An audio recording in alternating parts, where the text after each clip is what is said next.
Welcome back to PB and Jax, Pioneers, Builders, City of Jacksonville. Podcast where we speak with small business owners, entrepreneurs, nonprofits, and city leaders as we continue to push Jacksonville forward.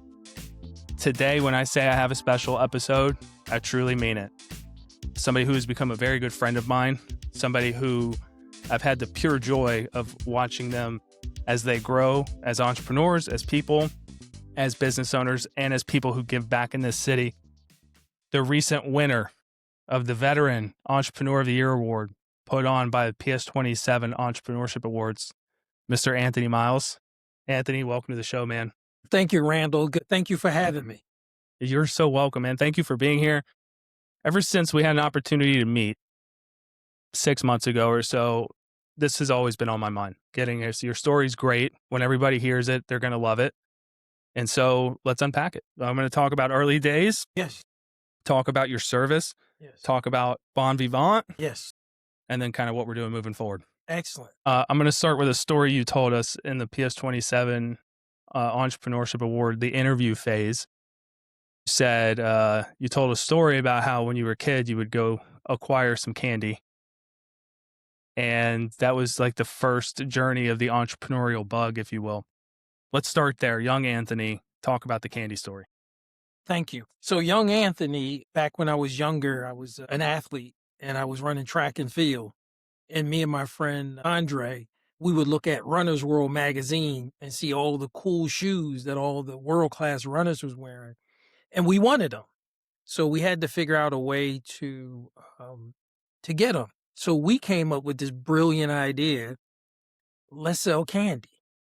So Andre and myself, every morning we would walk to high school together, but on our way to our high school at Dr. Martin Luther King High, there was a candy distributor.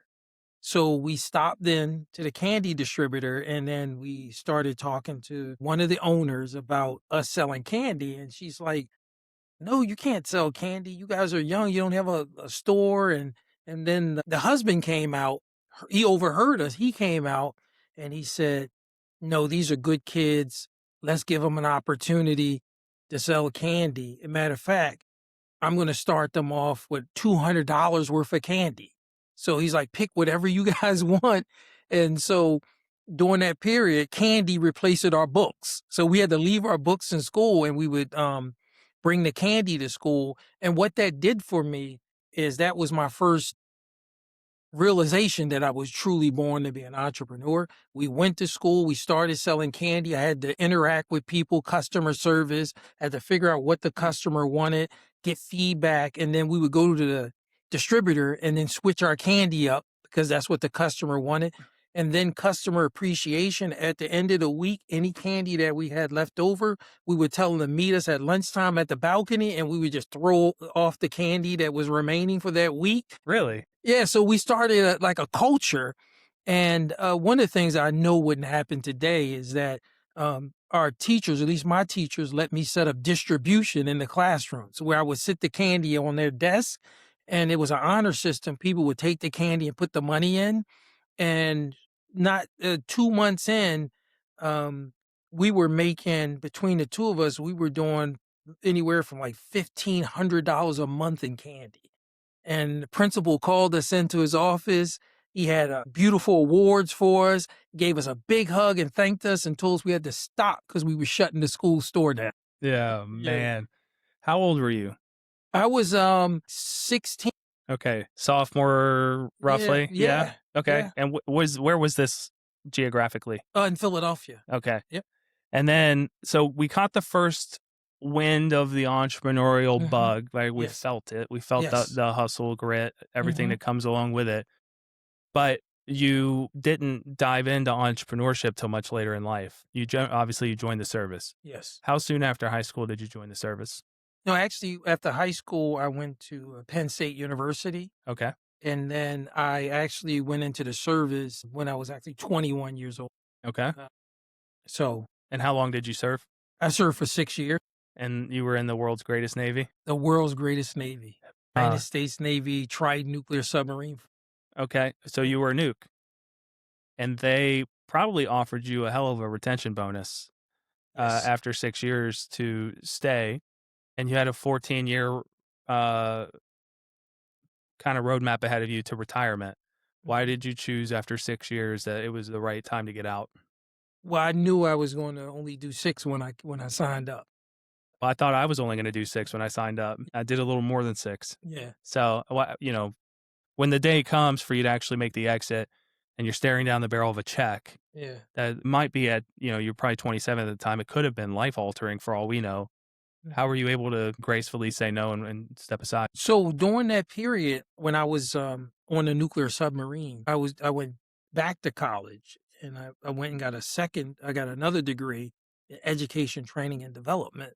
And I was doing that while I was on board the submarine and Mhm. when I would come in when we were off the submarine. And what happened was in my class, I had a couple of commanders in there was going to school with me. And one of the commanders, he loved me and former commanders. And what happened was he actually went and told the company he was working for, BAE Systems, about Mhm. me, and I had a job offer before I got out. So So that made it easy. it made it really easy. Okay. Mhm, So you went to work. mhm, Still, we're not in the entrepreneurship right. space, right? We're going to work for all intents and purposes. We'll call it corporate America. Mhm. How long did you do that? I did that for about 3 or 4 years, and then I started my own training business, and then I shifted to doing, technical training. And how long, man, we're on a roadmap here. Yeah. Okay. So how long did you do technical training? I did technical training for, about 5 or 6 years, and then I started it in Bangor, Washington, when that's where I Oh, yeah. served, came back to Philly, and I got, a contract with the Philadelphia International Airport, providing training for the entire airport, all of the technical, trades of the airport, which really it got me really a big boost with that Yeah. contract. How does Jacksonville come into this? How did we end up here? So, so because of my military service and I had arthritis and some things, the weather in Philadelphia wasn't really conducive for me. The doctor told me like, man, you need to move to somewhere that got better weather. So when I was in Philadelphia, I decided I would move to Jacksonville, which we came here as a family every single summer since I was 8. So Mm, I have family. My family is naturally from Jacksonville and also Savannah, Georgia. So easy it was move. an easy move. Yeah, Okay. And the weather the past like 4 to 6 weeks, still great compared to really? Okay. Philadelphia was like, 18, 19 degrees. I mean, this is my kind of weather. Yes. So I'm all in on it. Absolutely. So what year did you move here? I moved here in 2019, like officially. And were you still doing the technical training then? No, actually, when I moved here, I went from technical training and then I was doing real estate development. Okay. So I started a real estate development company and I started doing workforce housing, condominiums for healthcare workers, teachers, and firefighters in Philadelphia. So that's what I was doing before I moved here. And when you moved here, did you transition that with you? The the real estate development? Not initially. So when I came here, I still was doing it in Philadelphia. But then when I got here, I'm like, I saw all the opportunities. So now we want to transition and do some stuff here and be a part of the resurgence of Jacksonville by doing the same thing we did in Philadelphia, which Mm. is condom. I didn't think we were going to go down the real estate Yeah. path, but since we're here, I mean, what are you noticing? I mean, clearly we're building like crazy. Is that a good thing? Is that a bad thing? Are we bracing for hyper growth? What when you see that, what comes to mind? Well, I see the from my perspective, it's kind of linear. Right now, the focus on Jacksonville is primarily on rentals and not for sale housing.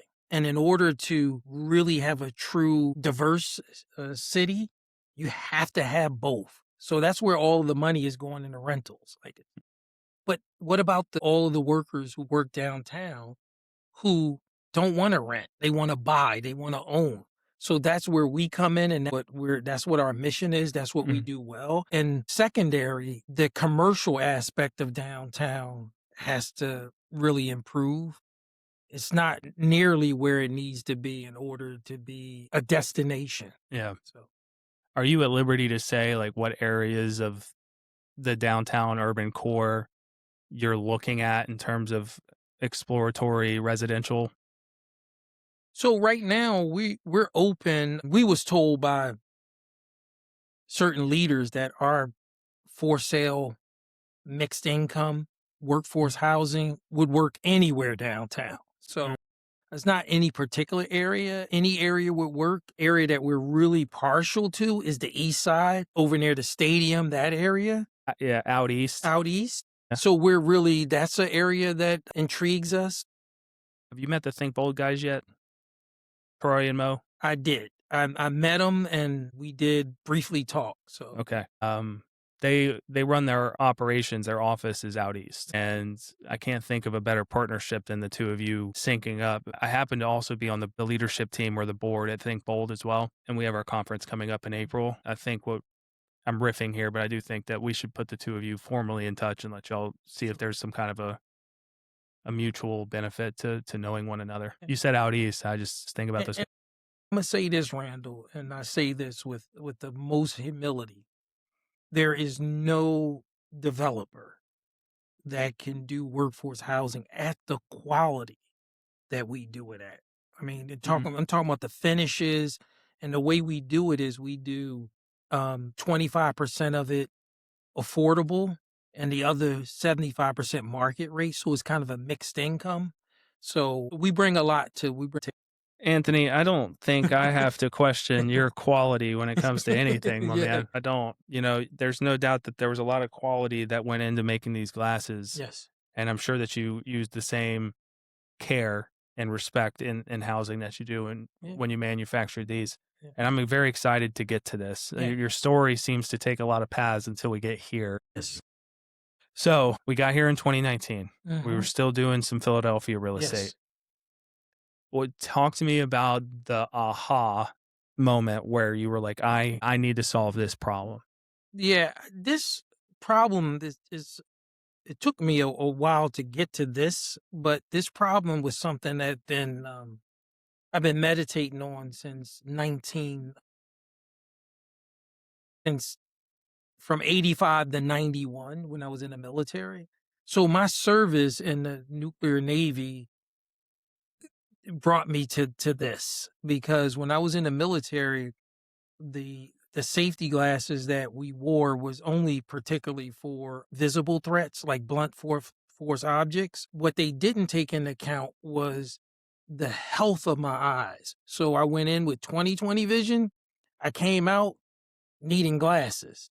And that's from staring at screens and the absence of natural light and then also the artificial light on the submarine. I can imagine when I thought about it how many other military people are going through the same thing. And even outside of the military, even in corporate America, with us going to a remote environment, it's really heavy dependent on screens right now. And people don't realize that in a short period of time, they're going to be wearing prescription glasses as a result. I'm case study number Yes. one. I'm patient zero for all of that. Right. The military screens, being on the Yes. aircraft carrier, Yes. and then working in corporate America all day. I am, like I said, I am patient X Yeah. when it comes to this. So when did you first begin, not necessarily manufacturing them, Mhm. when did you first starting putting pen to paper saying, this is an idea, this has legs, and I want to pursue it? Um, round around 2020 is when I started. Full pandemic. Yes. Yep. Okay. So we were in the pandemic. You started kind of generating the thought here. Yeah. How did you balance the real estate stuff? You were fresh off a move. You're still raising a family. Yeah. And now you're considering getting into business ownership. How did you wrestle with the time commitment for each of those? So this wasn't even like so it related to we have a project in Philadelphia. One of the things real estate related, we designed up the first urban um ophthalmic goods manufacturing facility in the country. So we designed it. It's like 2 blocks from Temple University, which we designed it up to actually, do prescription lenses. So that facility will be breaking ground this year. So it connected, and the safety piece was just the next step to it. So it didn't take long once I started really focusing on it and deciding how we were going to position our safety brand versus the old school legacy safety brand. Okay. When that took place, that transpired, how long did it take us to get to where we were manufacturing our first pair of glasses? When did they first come out?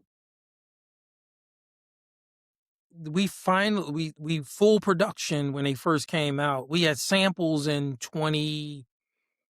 around 2020 24. We were going through from 2024 to 2025 is when we were fine tuning this. Yep.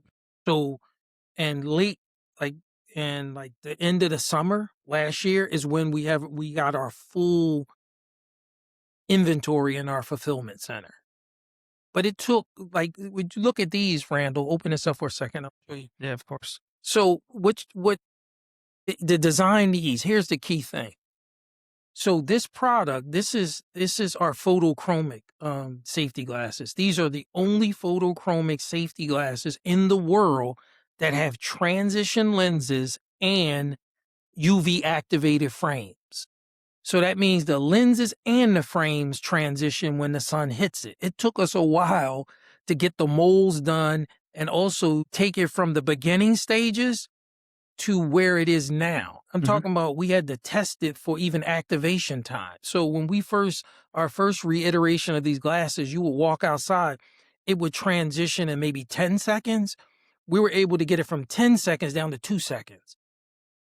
So that took a while to get it for me to kind of really feel comfortable. And then we also had to test it with, because with this we can put, and this is our flagship product right here. And this is the one you see here, this change in the military camel.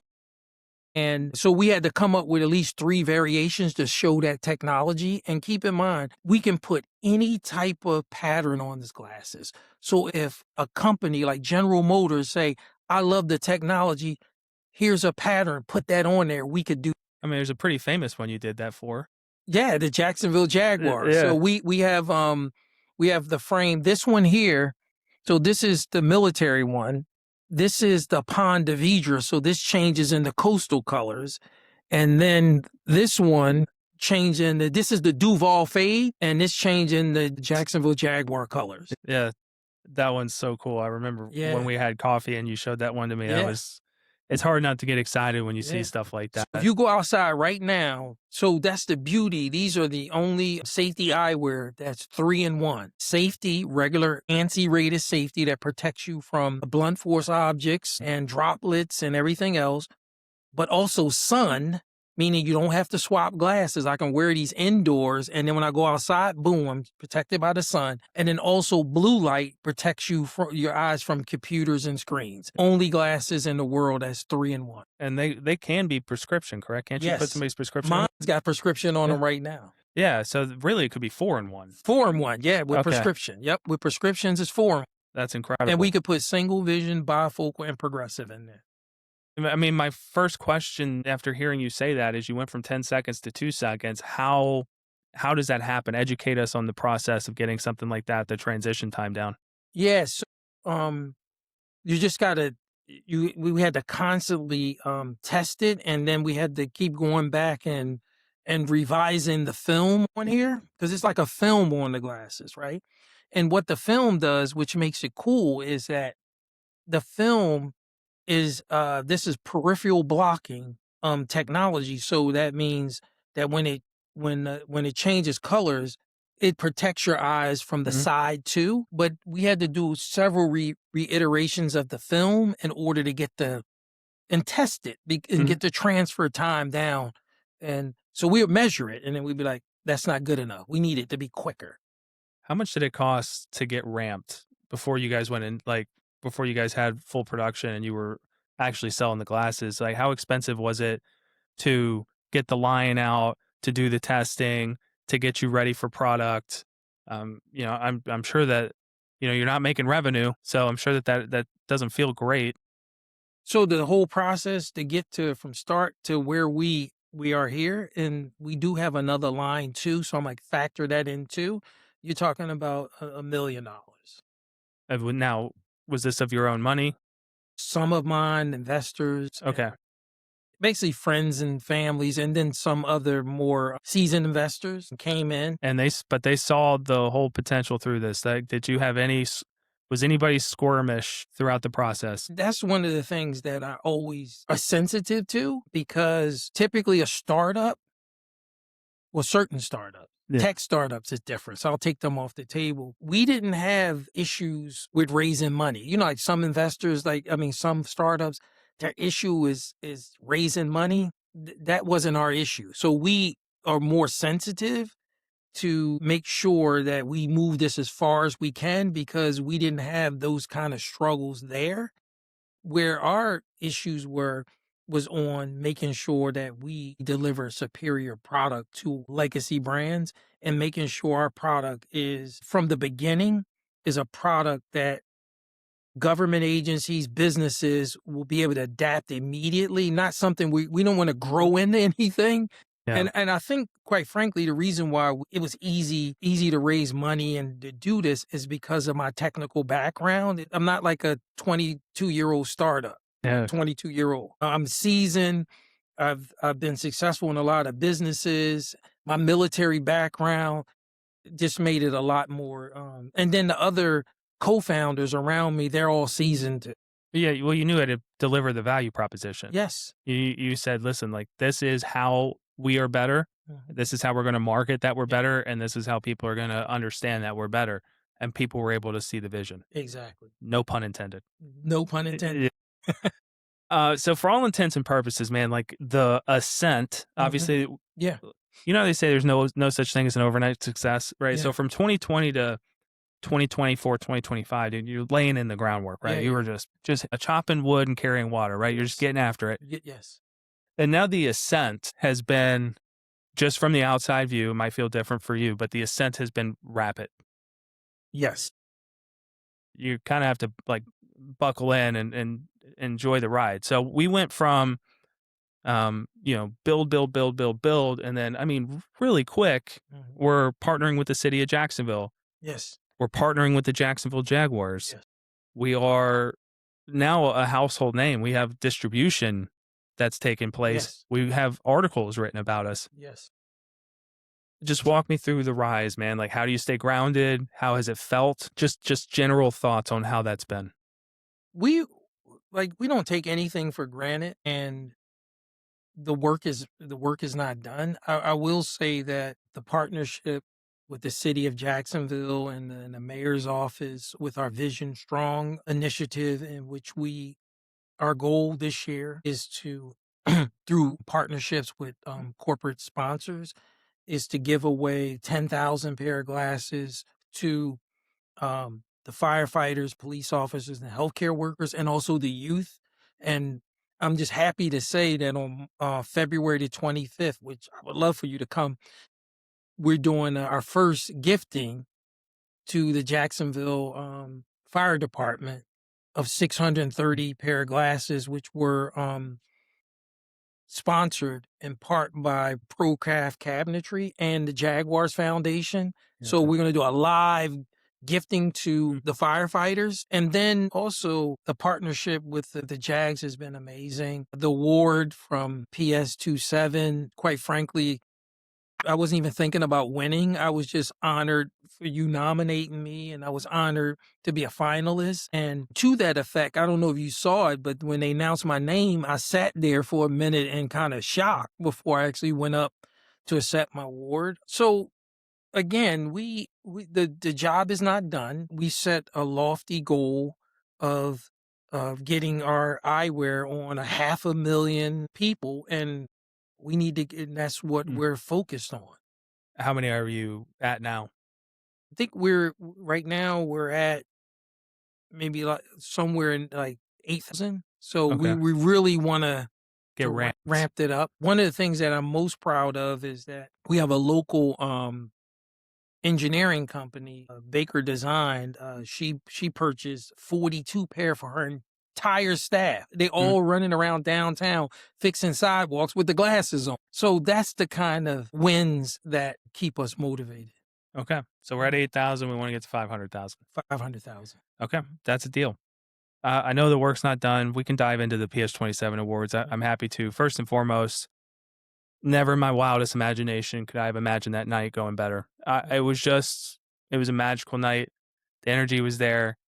We got to celebrate people who were building and doing and designing and creating and opening doors. That's hard to beat. I was in the camp. Anybody that put a microphone in my face, I would have told them, if you were nominated for this, it's a hell of a thing. And just to be nominated for the awards that we had, there were some heavy hitting people who were nominated. You winning, obviously deserved. Thank you. Charlie Jemerson winning would have been deserved. Kwong Pham winning would have been deserved. They are just incredible entrepreneurs. They're incredible veterans. But yes, I did notice a little bit of surprise on your face. But you know what? You went up there, Anthony, and you delivered a remarkable speech about what it's like to persevere, what it's like to be a veteran, what it's like to be an entrepreneur. And you closed it with the best two words in the world, which is go Navy. That's right. And, I don't know where I'm going with this, except for the fact that I just want to tell you to your face, like I've told you 30 times already, you deserve it. Thank you. And congratulations. Thank you so much. I appreciate it. Yeah, man, you're very welcome. Also, I will be there on the 25th. Okay. You just tell me where to be. I'll be there. I will. The deal is on the 20th, you got to come back here for the robotics day. I got you. Okay. Okay. All right. Deal. So, found out about you from the Business Journal, and I'm grateful for that. And I see that you're doing all this great work. Like I said, we've got partnerships with the two biggest entities that the city has to offer, which is the city itself and the Jaguars. So what's next? I mean, like we were doing local partnerships. We have a lady that's buying 42 pairs for the people that work for her. Are there other companies that are in town that are on your radar? Yeah. Is there anything about taking this more regionally, more nationally? Like what's the vision? What's 2026 going to bring?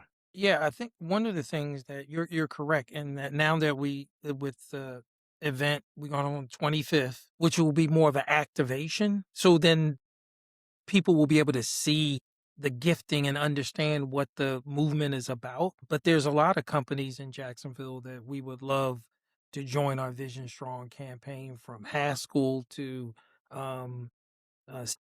Johnson and Johnson. We want everybody to join in and participate. So our goal again is we want to get as many pair of these glasses gifted for the youth and the firefighters and the healthcare workers as possible. It's just about now is getting the word out, letting people know about the campaign. We do have a link on our website where people could donate. And matter of fact, after the event, we had some people that was at the award ceremony that just DM'd me and was like, hey, I love what you're doing. I didn't even meet them at the awards. They said, I love what you're doing. I just purchased some glasses so you can give away. And that made me really feel good. How could it not? Yeah. So that was exciting. And then I'd be remiss that even the love that we receive from the media, the Business Journal, that's how you found me. It is. The Business Journal is how the Jacksonville Jaguars found us.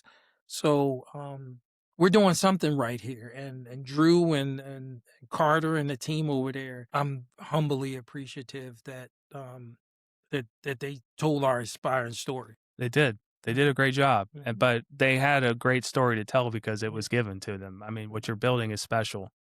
So please give all the love and praise to everybody that's helping you along the way, but understand that at the core of it is the work you're doing. Yeah, of course. What do we need the people to know? As we head, there's going to be people that watch this. So as we go into 2026, I guess, how do we get them to find you? How do we get them to buy some glasses and donate them? How can we just support the overall mission? I mean, they can go to firstlinesafety.store, and we want people to understand that with our safety glasses, they're all day wear. I'm wearing safety glasses. This is all I wear. You see me at the award show. This is what I wear. and they're so comfortable. Even my son, he wears these to school. And I remember one day he came home and he was like, "Dad, I had the glasses on. I didn't realize I even had them on all day." Mm. And then I remember the time that I told him he can attempt to destroy the glasses. And he Mhm. looked at me and said, "What do you mean?" I said, "Take the glasses and I want you to slam them on the ground as hard as you can. I want you to intentionally try to break it." And then he didn't understand why. And what I told him, the reason why I wanted you to do that is because I showed him one of they're not really our competitor, but they're similar. All of the negative reviews from them, their company, about how their glasses break.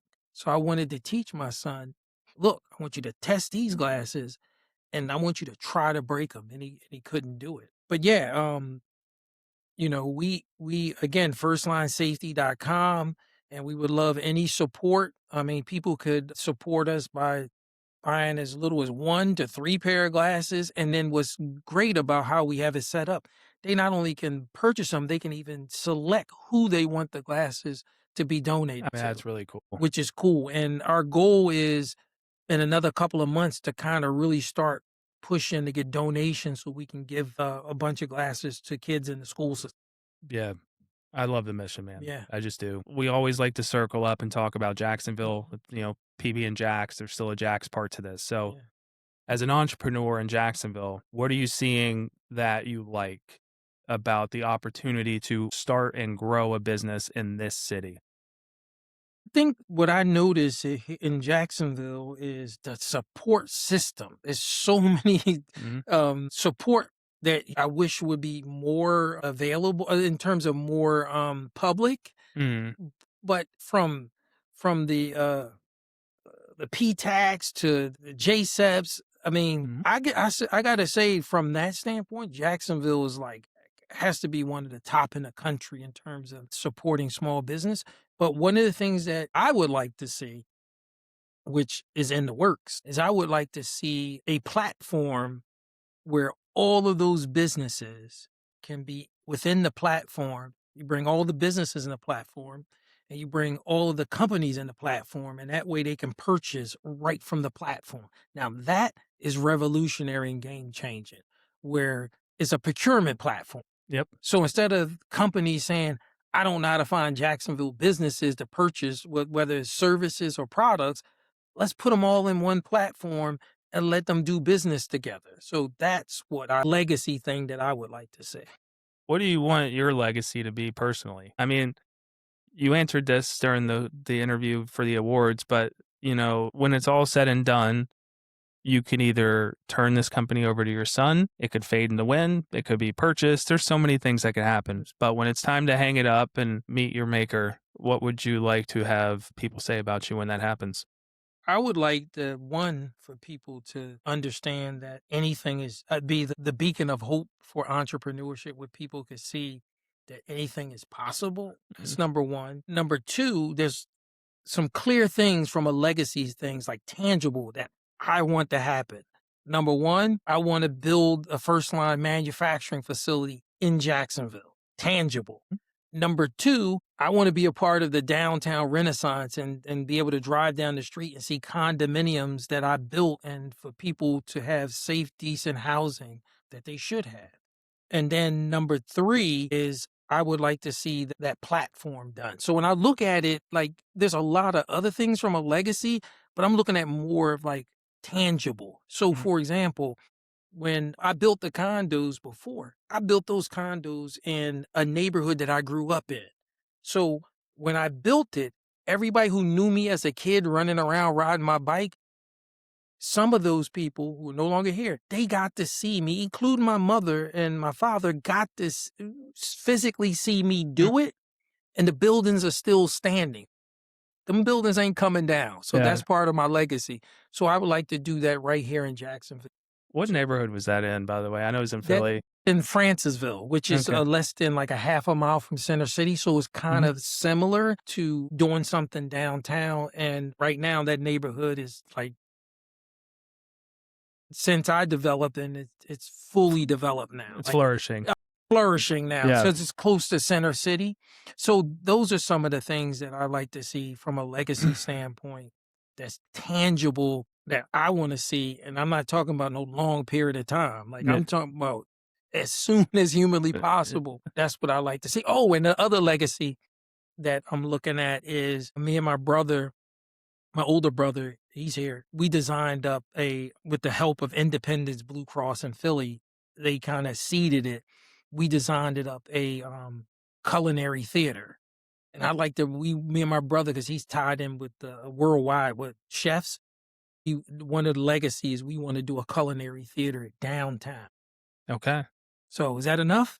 I mean, that's a lot. That's a lot, man. Yeah, All right.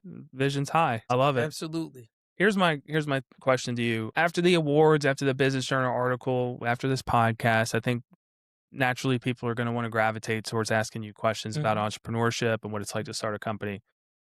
You've been very generous with your time. I don't Yeah. think that's going to change. Where can these people find you directly?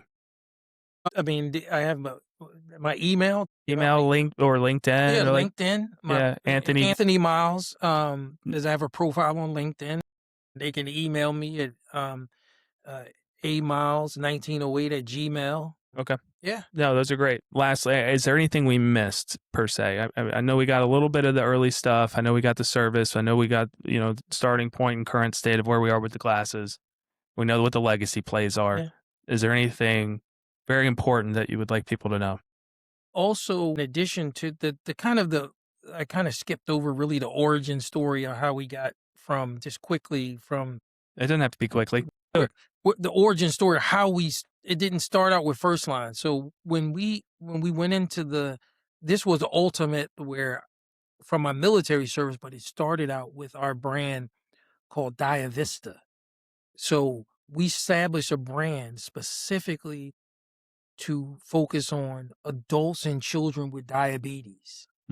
So it's Diavista. So we still have that brand, and that brand was the impetus to get to here. So we didn't just go from zero to this. We did the Diavista, and that's a prescription eyewear offering for adults and children with diabetes. And then we have a deal on the table, which we'll go back and activate it with the Army and Air Force to do it would be the only platform for military for adults and children with diabetes. So they asked us to bring the Diavista to their platform to service members of the military and their families and caregivers with living with diabetes or pre-diabetic. So I just wanted to share that's something that after we kind of move the inventory in the warehouse, we're going to activate our line for Diavista.